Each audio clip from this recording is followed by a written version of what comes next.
Goeiedag, baie welkom hier by ons oordenking tyd saam.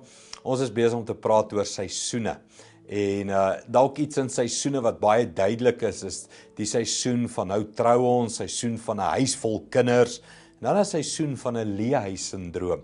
En daai seisoen van 'n lewe gejaagd as gevolg van kinders is eintlik 'n baie groot leersame seisoen. Ja, dis chaos en ja, die kinders maak jou mal, maar kinders is 'n geskenk wat ons ook kan leer oor die lewe. Maar kom ons lees, hy sê, kinders is 'n gawe van die Here. Die vrug van die moederskoot is 'n beloning. Soos pile in 'n krygsman se hande, so is seuns gebore in mense jeug. Gelukkig is die man wie sy pylkoker vol van hulle is. Hy sal nie beskaam word wanneer hy die stadspoort met sy vyand onderhandel nie. Nou, wat hierdie skrif vir ons sê is, kinders is 'n geskenk van die Here, nê? En as jy in daai seisoen is, dan dink jy altyd, kan nie wag dat hulle uit die huis uit is, dat ek vry is en net kan gaan waar ek wil nie. Maar kom ons gebruik hierdie seisoen met kinders en ons leer by kinders. Het jy al gesien hoe geniet kinders seisoene?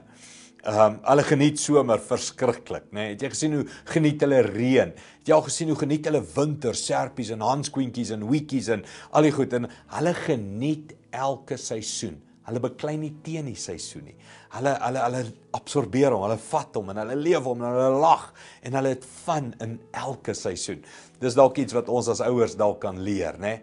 Is om in elke seisoen die beste uit dit uit te haal, die waardering te kry, te geniet wat die seisoen vir jou bring.